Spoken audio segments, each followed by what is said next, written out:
d'escorter son Excellence. L'Assemblée va maintenant écouter une déclaration du Premier ministre par intérim de la République du Mali, son Excellence Abdoulaye Maïga. Je prie le protocole d'escorter son Excellence.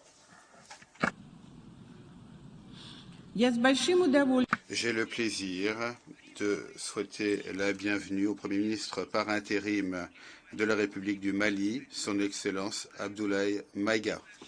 Je l'invite à s'exprimer devant l'Assemblée.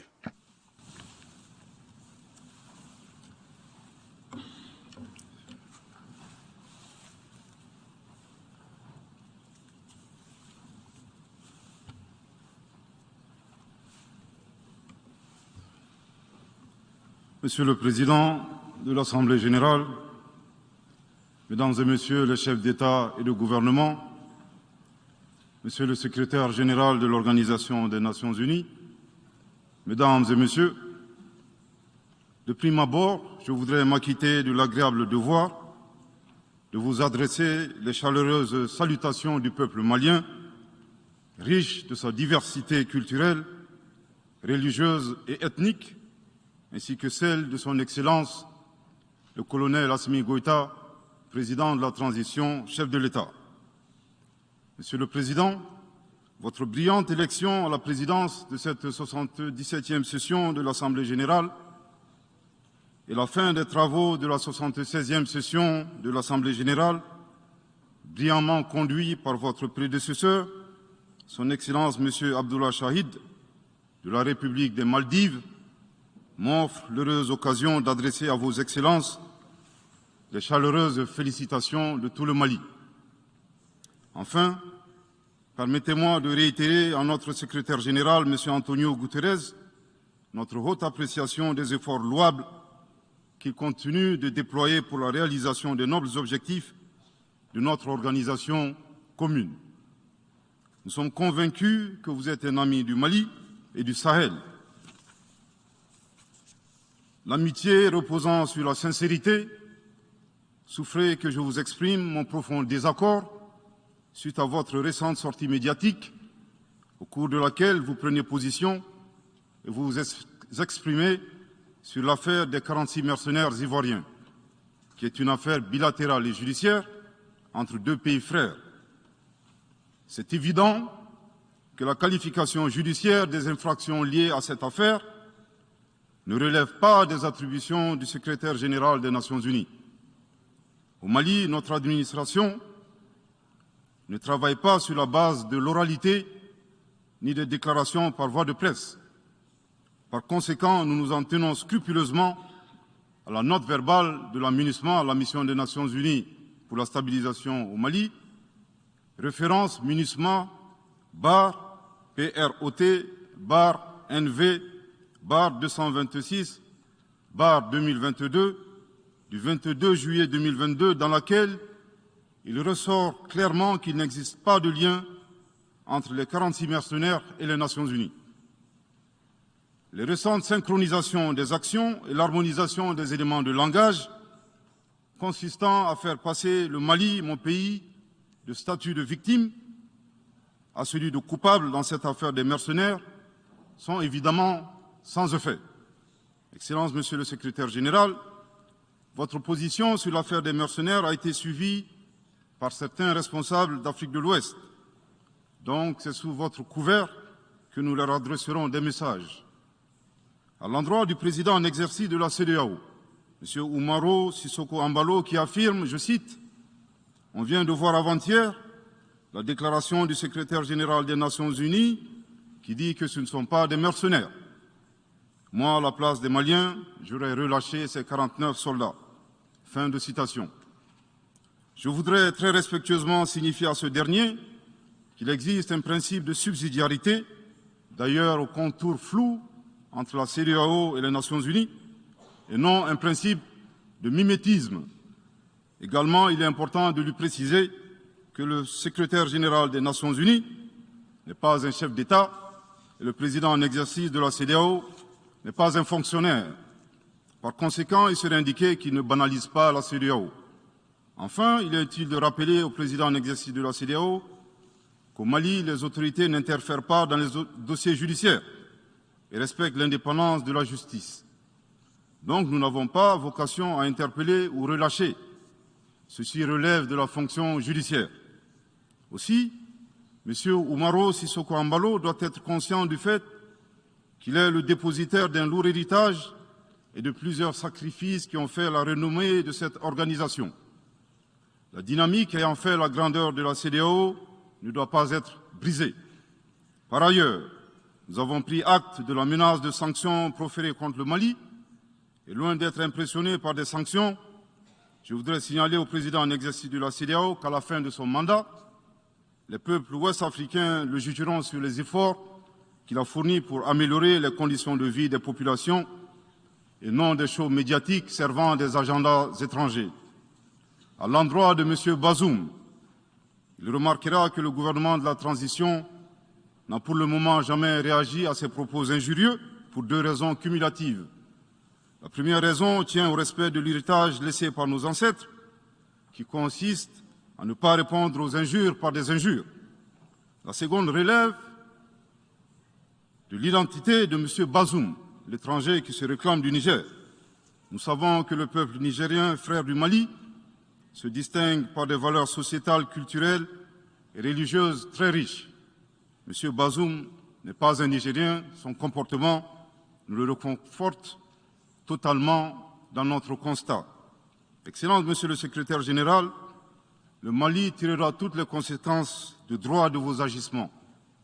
Devant Dieu et en leur âme et conscience, nous demandons à ceux qui refutent notre version d'indiquer s'ils accepteront que les militaires ayant dissimulé leurs identités en mettant sur leur passeport qu'ils sont peintres, maçons, etc., avec des armes débarquent dans leur aéroport sans que le pays de destination n'ait été au préalable informé et dans le dessein funeste de déstabiliser ce pays. S'ils ne l'acceptent pas en tant qu'État,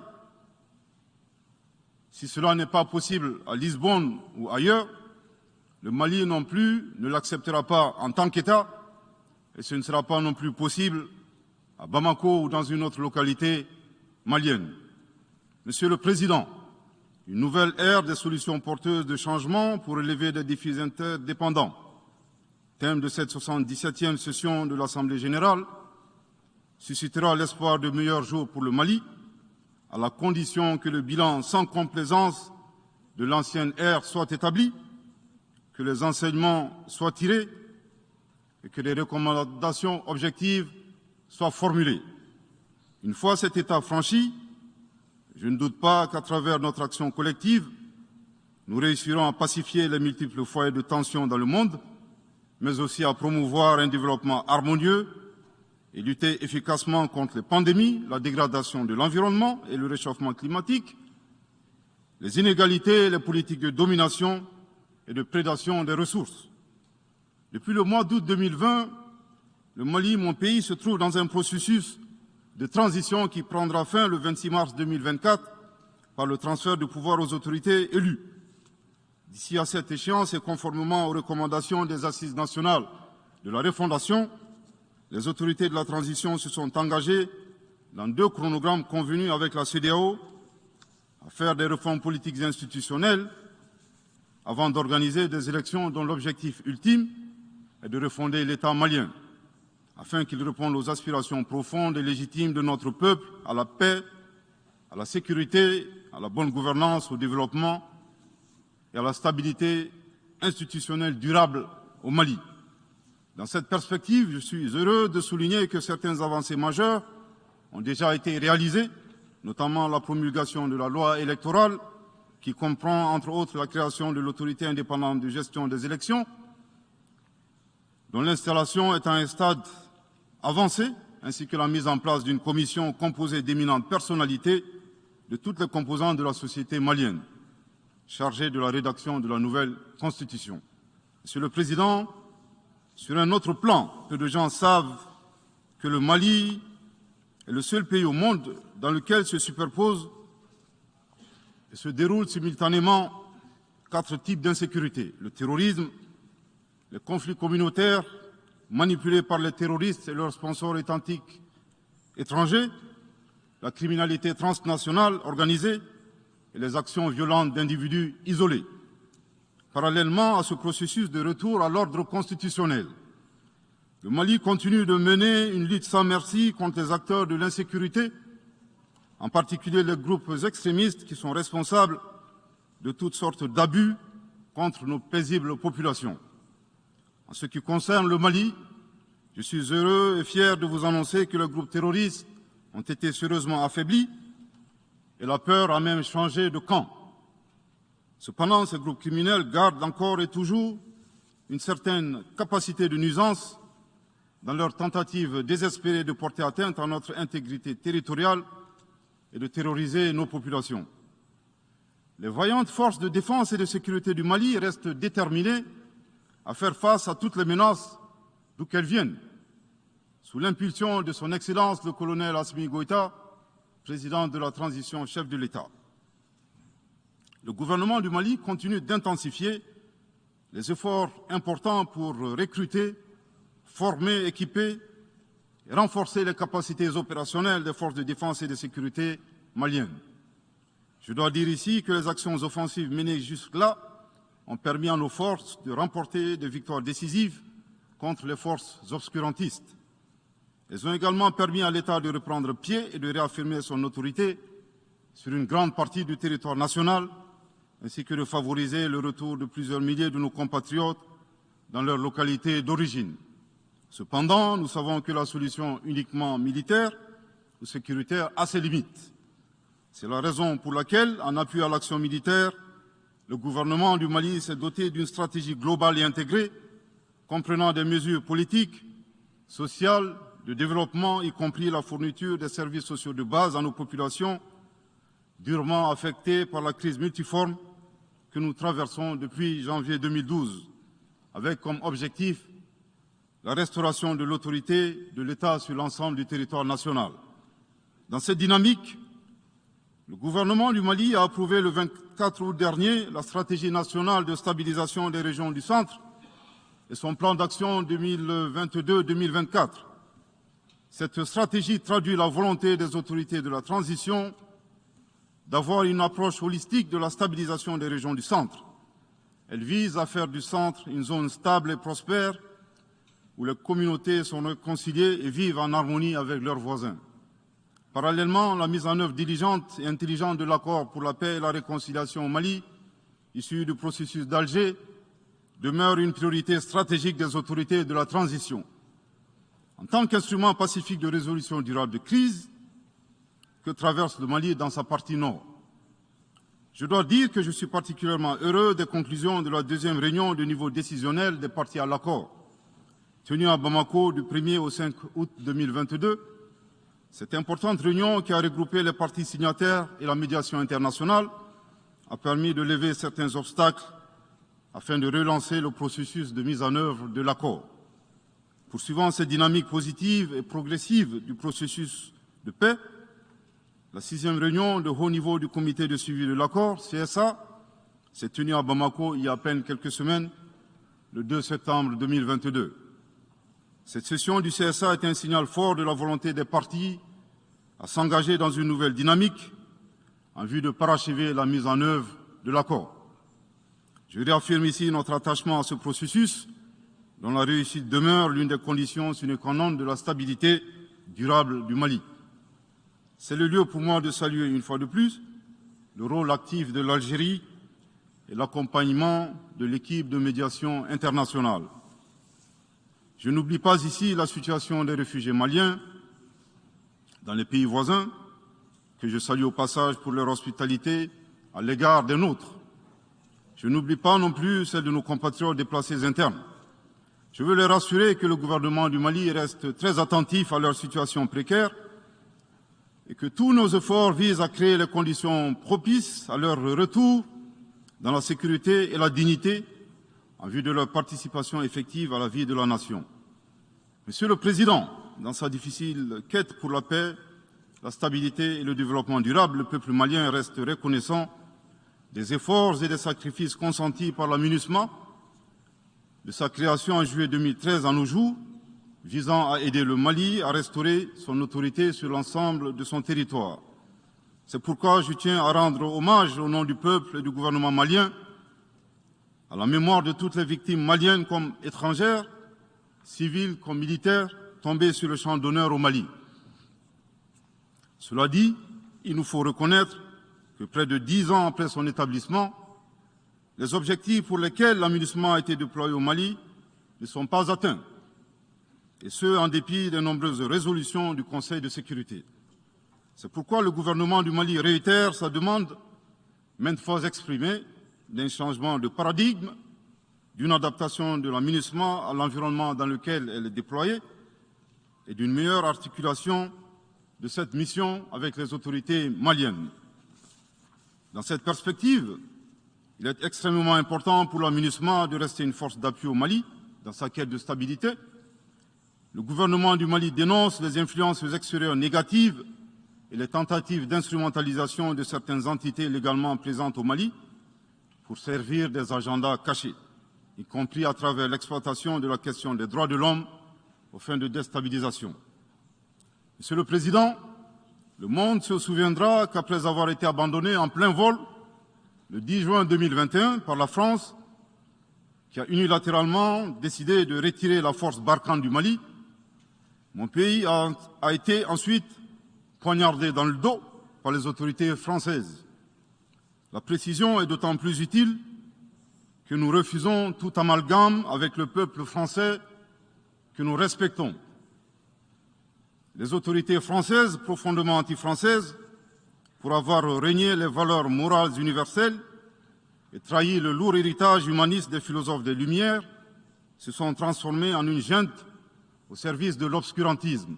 Je répète, les autorités françaises, profondément anti-françaises, pour avoir régné les valeurs morales universelles et trahi le lourd héritage humaniste des philosophes des Lumières, se sont transformées en une junte au service de l'obscurantisme. Je répète pour une dernière fois.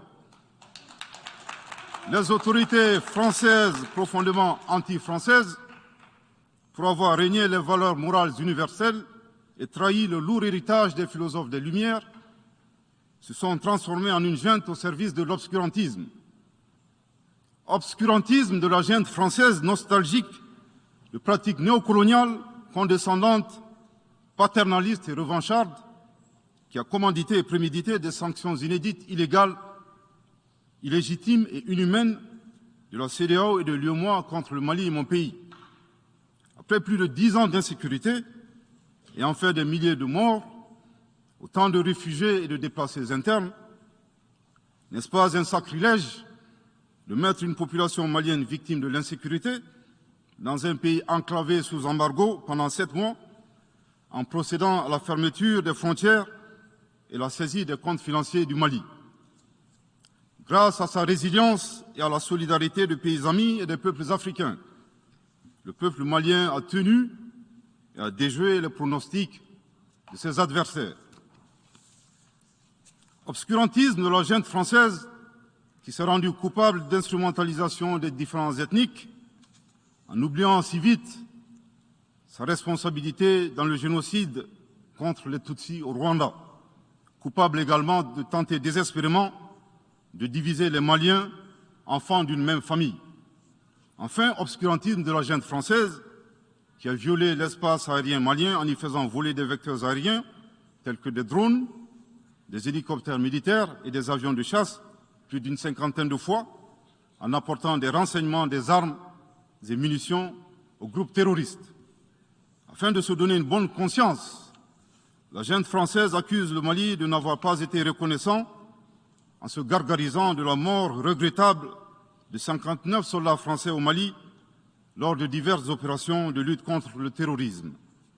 À cette triste accusation, nous rappelons que dans la majorité des interventions d'officiels maliens et des cérémonies, nous rendons systématiquement un hommage à l'ensemble des victimes de l'insécurité au Mali, sans distinction de nationalité, donc y compris les 59 Français décédés.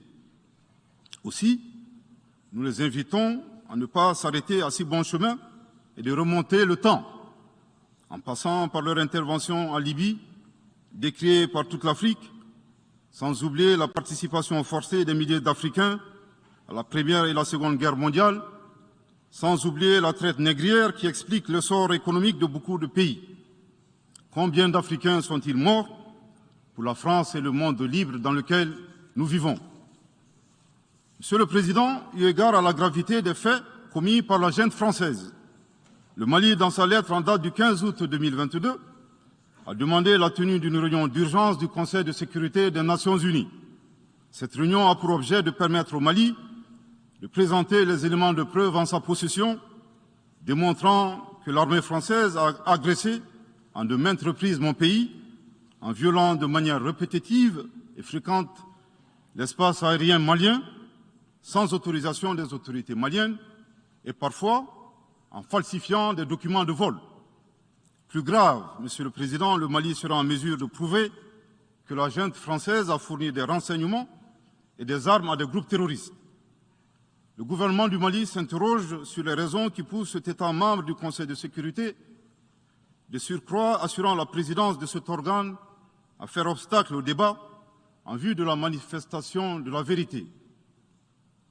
Le monde doit être édifié sur les faits graves qui se sont déroulés au Mali et qui sont à la base de l'aggravation de l'insécurité et de la déstabilisation du Mali et du Sahel. Par la saisine du Conseil de sécurité, le gouvernement du Mali entend mettre cet important organe chargé à titre principal du maintien de la paix et de la sécurité internationale face à ses responsabilités et dénoncer les agissements de la junte française contre mon pays. Ces actes hostiles sont incompatibles avec la Charte des Nations Unies et son statut de membre permanent.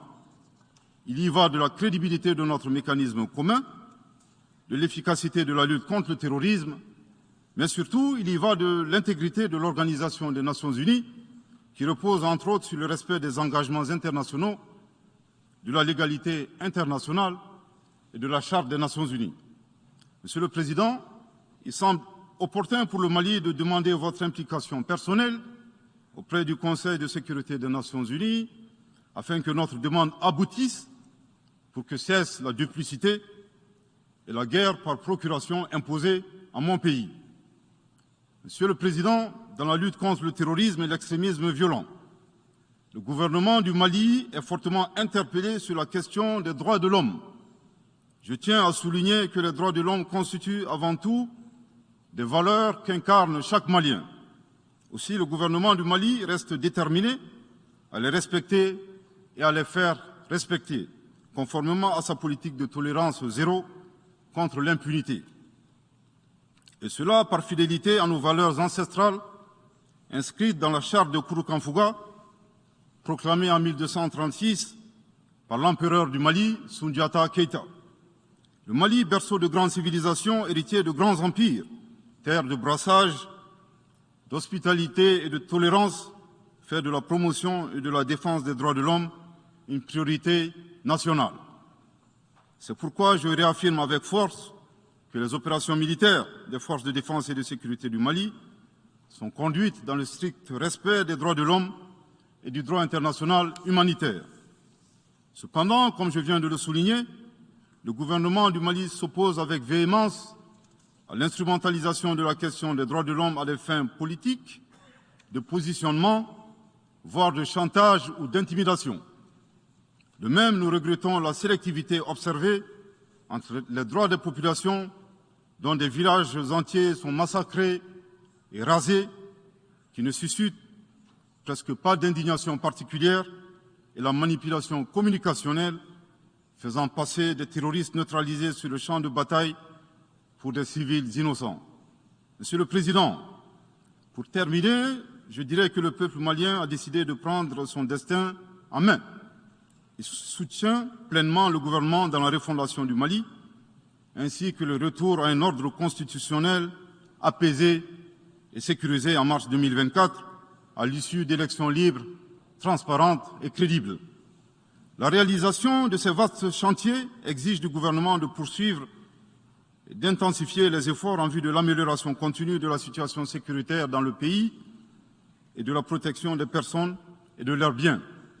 À cet égard, je me réjouis de la tenue à Lomé, le 6 septembre dernier, de la 3e réunion du groupe de suivi et de soutien à la transition. Les conclusions de cette importante rencontre, notamment la reconnaissance des progrès réalisés par la transition et les appels lancés en faveur de la mobilisation de tous les partenaires du Mali pour consolider leur appui politique, économique, technique et financier à la République du Mali, ainsi que pour soutenir les efforts des autorités de la transition du Mali en vue d'un retour harmonieux à l'ordre constitutionnel. Je voudrais rappeler que la transition au Mali résulte de plusieurs années de dysfonctionnement de notre jeune démocratie qui a engrangé quelques résultats positifs. Malheureusement, à l'heure du bilan, les passifs sont plus importants que les actifs, d'où la survenance de la transition. Je saisis cette opportunité qui m'est offerte pour remercier chaleureusement notre respecté aîné, son Excellence le Président Alassane Dramane Ouattara, pour les sages et éclairés conseils qu'il nous a prodigués dans son allocution mémorable à cette 77e session de l'Assemblée générale des Nations unies. Je voudrais le rassurer que les autorités de la transition malienne n'ont d'autres objectifs que de faire des réformes politiques et institutionnelles avant d'organiser des élections, tout en luttant obstinément contre le terrorisme. Ces réformes permettront d'améliorer la gouvernance et toutes les dispositions seront prises pour que la démocratie malienne soit la plus enviée au monde. Dans ce chantier, nous prêterons une attention particulière au 3e mandat, qui ne sera pas possible. Le troisième mandat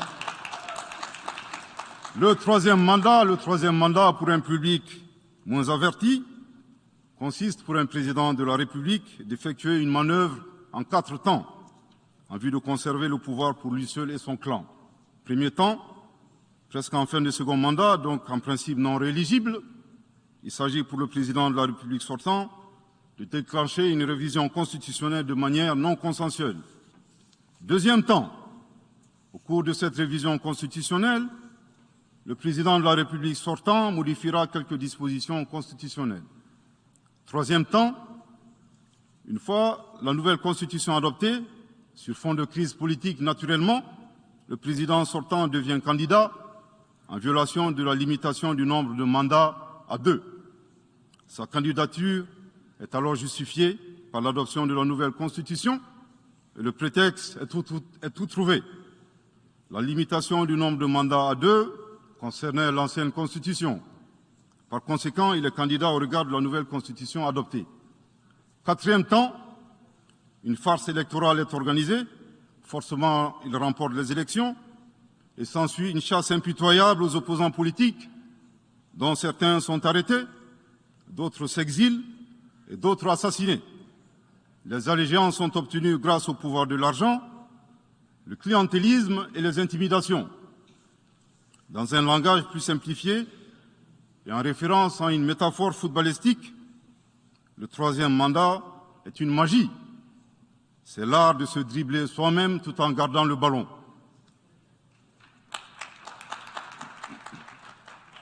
Excellence, Monsieur le Président Ouattara, vos conseils nous rappellent la triste histoire du chameau qui se moque de la bosse du dromadaire.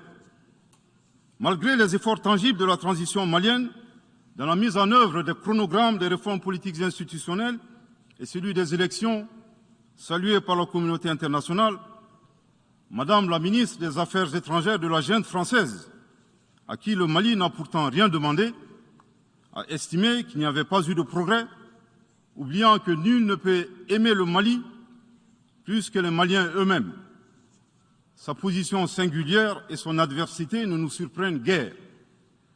Victor Hugo, dans Claude Gueux, a classé le genre humain en 2 catégories, en indiquant, je cite, qu'il y a des hommes qui sont fers et des hommes qui sont aimants. Fin de citation.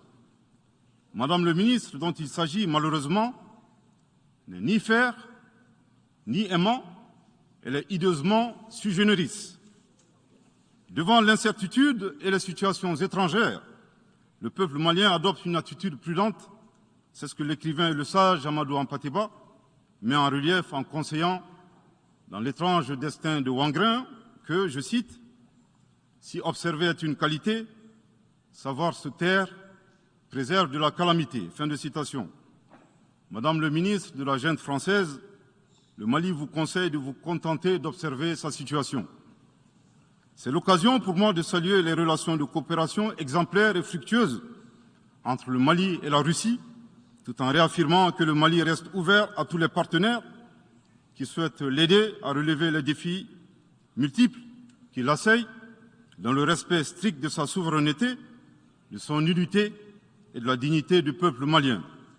Le Mali rappelle que, conformément à la vision du colonel Assimi Goïta, président de la transition chef de l'État, 3 principes guident l'action publique nationale. Premier principe, le respect de la souveraineté du Mali. Deuxième principe, le respect des choix stratégiques et de partenaires opérés par le Mali. Troisième principe, la prise en compte des intérêts vitaux du peuple malien dans les décisions prises. En application de ces principes, le Mali reste disposé à poursuivre et à renforcer ses relations de bon voisinage avec l'ensemble des pays qui l'entourent.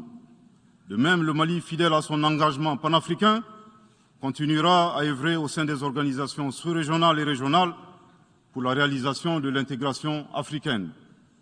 Également, l'atteinte des objectifs de la transition requiert l'accompagnement de l'ensemble des partenaires du Mali, y compris les Nations Unies. J'en appelle donc aux amis du Mali à rester mobilisés aux côtés du gouvernement en vue de l'aider à relever ensemble ces défis importants.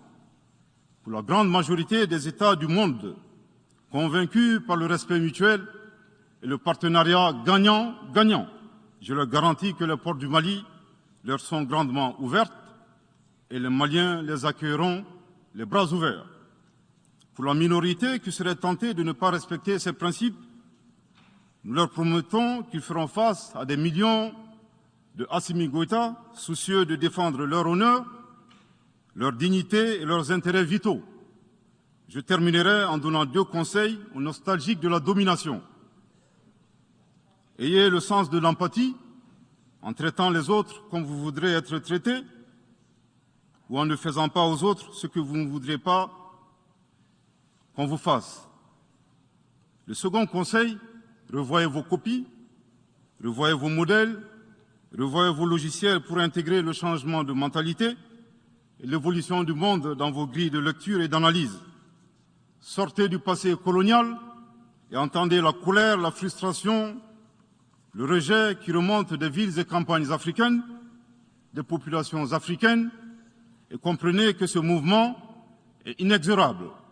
Grâce au principe de la multiplication fractale, vos intimidations et vos actions subversives n'ont fait que grossir le rang des Africains soucieux de préserver leur dignité. S'ils n'étaient qu'une centaine aux indépendances, aujourd'hui nous sommes des millions, et demain, tant que les paradigmes inégalitaires demeureront, nous serons des milliards. Le Mali et son peuple ne seront pas des spectateurs face aux assauts et l'adversité. Pour chaque mot employé de travers, nous réagirons par réciprocité. Pour chaque balle tirée contre nous, nous réagirons par réciprocité. C'est à ce prix qu'une nouvelle ère sera une réalité avec des solutions porteuses de changement pour relever des défis interdépendants, avec des États interdépendants et en valorisant l'homme sans distinction aucune, notamment de race, de couleur, de sexe, de langue, de religion, d'opinion politique ou de toute autre opinion, d'origine nationale ou sociale, de propriété, de naissance ou de toute autre situation telle que stipulée à l'article 2 de la Déclaration universelle des droits de l'homme. Que Dieu bénisse le Mali et préserve les Maliens des forces obscurantistes et destructrices du monde. Que Dieu bénisse l'Afrique et préserve les Africains des forces obscurantistes et destructrices du monde. Que Dieu bénisse le monde et préserve l'humanité entière des forces obscurantistes et destructrices du monde. Je vous remercie de votre très aimable attention.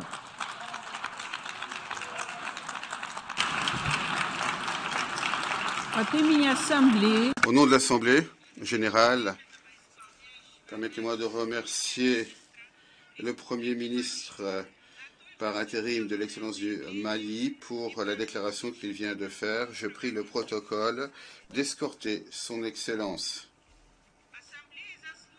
L'Assemblée va maintenant écouter la déclaration du Premier ministre et ministre de la Sécurité nationale, des Affaires juridiques et de l'Information de Saint-Vincent et les Grenadines, son Excellence Ralph Gonsalves. Je prie le protocole d'escorter son Excellence.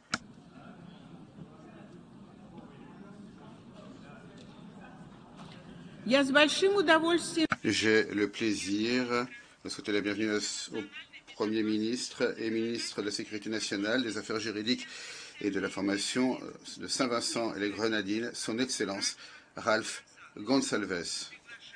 Je l'invite à s'exprimer devant l'Assemblée générale. Mr. President, Madame la Présidente, Excellence, en ces premières années de la troisième décennie du XXIe siècle, malgré les progrès, un immense potentiel de nouvelles avancées des civilisations du monde, la condition humaine est secouée majoritairement par les bouleversements mondiaux, les convulsions, les dislocations et les plus graves incertitudes concernant l'avenir. Les particularités qui ont produit de manière intriquée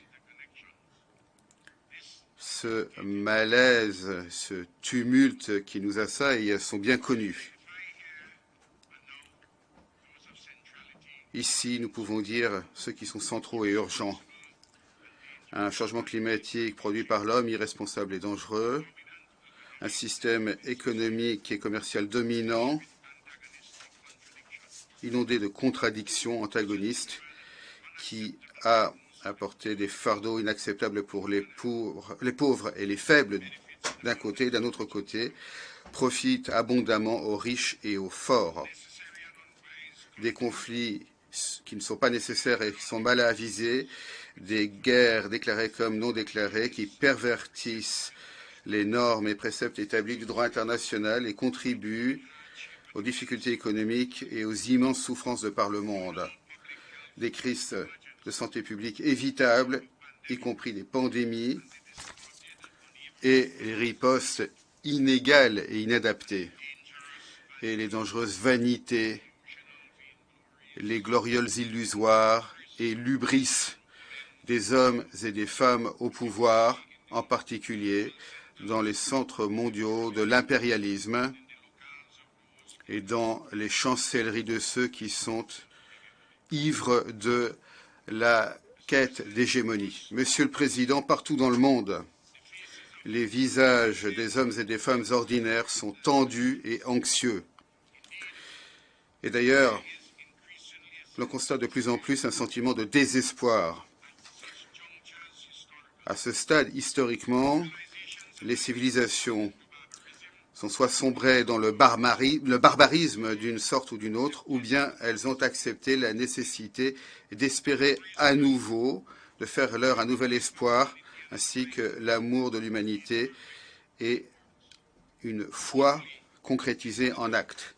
Le temps est venu de faire nôtre un nouvel espoir. Cette aspiration existentielle de l'esprit et de l'âme humaine va au-delà de la simple amélioration de nos circonstances actuelles.